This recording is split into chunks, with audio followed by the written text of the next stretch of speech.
Man accused of pulling gun on cops fatally shot. A man was today shot and killed by the police on Adelaide Street, which is off Windward Road in Kingston 16. The matter is being probed by the Independent Commission of Investigations Indicom.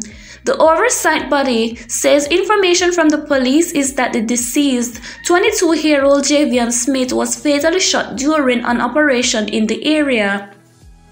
It is alleged that Smith pulled a firearm on the police while they were conducting a search of a room. In response, the police fired at him. A 6-Sawyer pistol was reported and recovered from the scene. The injured man was pronounced dead at hospital.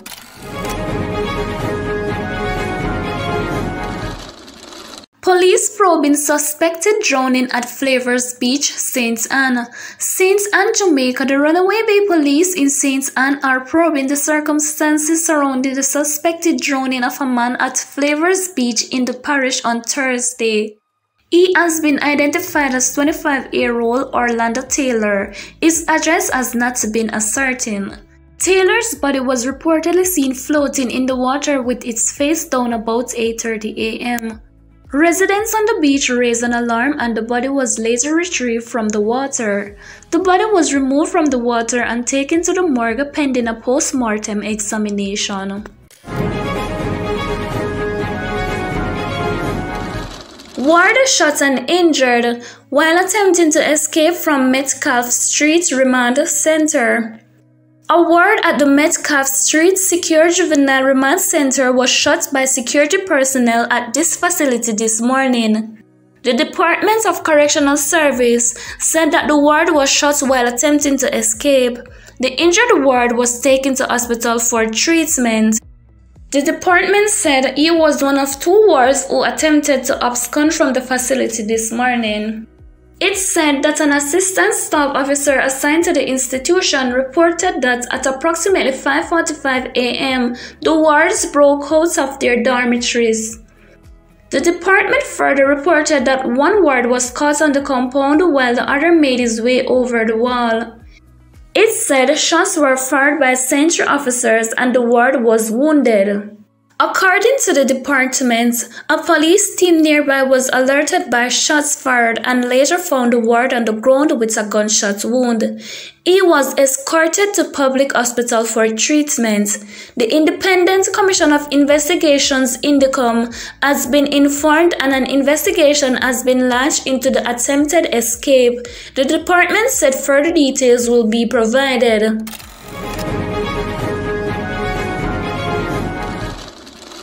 Ammunition found under gas stove in Brownstown, St. Anne. St. Anne, Jamaica. 17 9mm cartridges were seized by the police during an operation on Lincoln Road, Brownstown in St. Anne on Wednesday, February 9. Reports from the police are that about 8:30 a.m. lawmen searched an abandoned building and found the ammunition hidden under a gas stove. No arrest was made in relation to the find.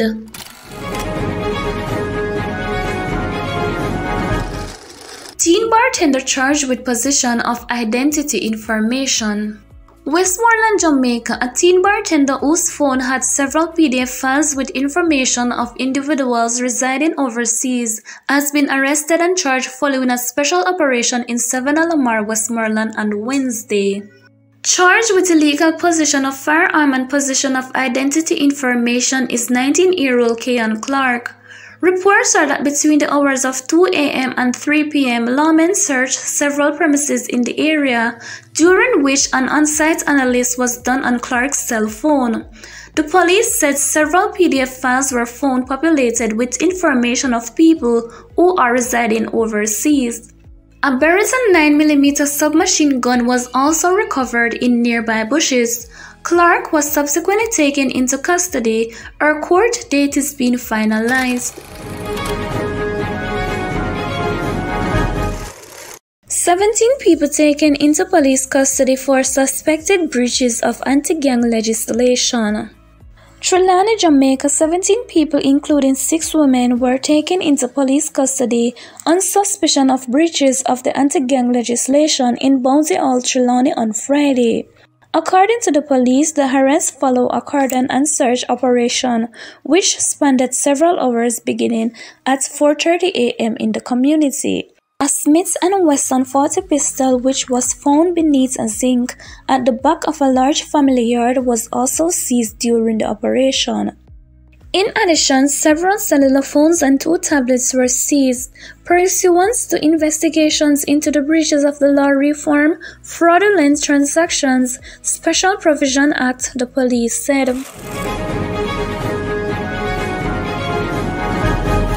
Suspected lottery scammers arrested in St. Anne.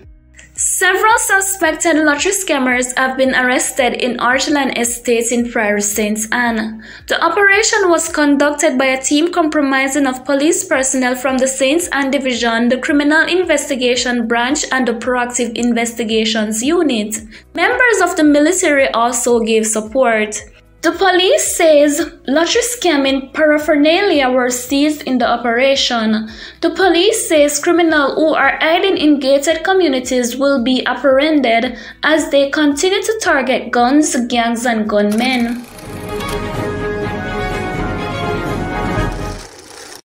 Lady saw property up for sale to compensate helper after dog bite.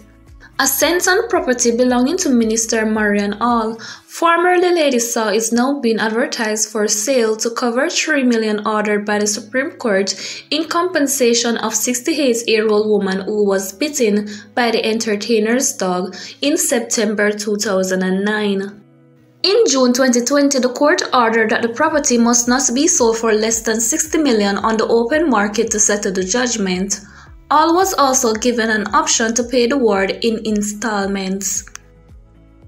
The court said she could pay $1 million before July 30, 2020 to the claimant's attorney and then agreed to a payment plan for the balance of the money. Failure to comply would result in the property being sold, the court ruled. The senior citizen, who is suffering financial hardship because she cannot work as a result of the injuries, has so far received no money. Attorney Jacqueline Cummins, who is representing the dog bite victims, said the property has been listed for sale since 2020, but to date there have been no buyers. Dorothy Wilson filed a suit in March 2010, seeking damages for injuries she suffered from the dog bites when she went to Hall's home in Chancery Hall, St. Andrew as a helper. While walking in the yard, Wilson was attacked by the dogs. She stated in her claim that Hall was the owner and breeder of dogs, in particular pit bulls. Wilson said Hall was negligent because she failed to lock away the dogs when she knew or ought to have known that they would attack her. She suffered injuries to her hands and leg and is unable to work. There was an assessment of damages in October 2015 and Wilson was awarded a total of $3 million with interest. Hall was not present at the hearing and was not represented. In June 2020, the Supreme Court, after hearing legal arguments from the attorney representing the parties, ordered that the property in St. Anne, which is part of Upton and Bad Amp Spring, be sold to settle the judgment. The court set the remuneration of estate agents dealing with the sale at 3.5%. The claimant's attorney Archer Connings and Company is to have carriage of sale of the property, the court ordered.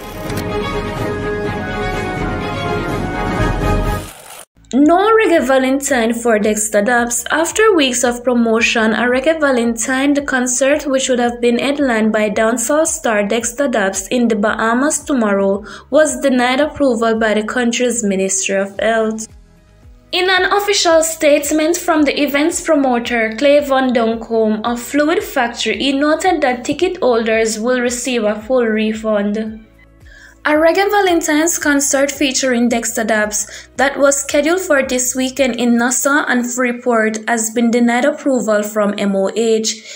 It's with great regret that we inform the public that the concert will not be held. All ticket holders will receive a full refund, he announced via Instagram on Tuesday.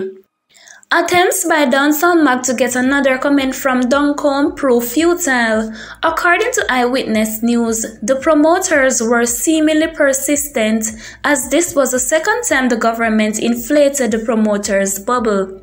The news source also said that Ministry of Health Dr. Michael Darville told the media that if a third was submitted, it was very unlikely it would be successful. Darville noted that the disapproval is an attempt to curtail the fast rising coronavirus cases in the country.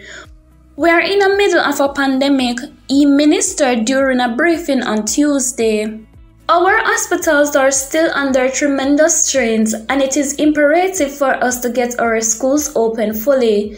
The only source of control that we can execute at the ministry is large gatherings. The science is clear that large gatherings are high risk for community spread, and so we must protect the country, he continued. In November last year, the Call Me If singer, whose real name is Lewis Grandison, announced a slew of UK tours for this month. At the time, he promised funds that his performance would compensate for the postponement. Dapper Nation UK, due to the circumstances beyond the promoter's control, the UK dates will now be staged in February 2022. My apologies for any inconvenience this may cause. Me can't wait for come to UK. It na go normal, love and love alone, he said on IG at the time. Dexter Dubs continues to be in high demands for shows internationally, as the promoters can guarantee a pack of hosts if the singer is featured on the billing. The cacophony of screaming female fans, the much sought after singer's sexually charged antics on stage, top off with his vocal and overall performing prowess, are all typical and welcome components of his shows.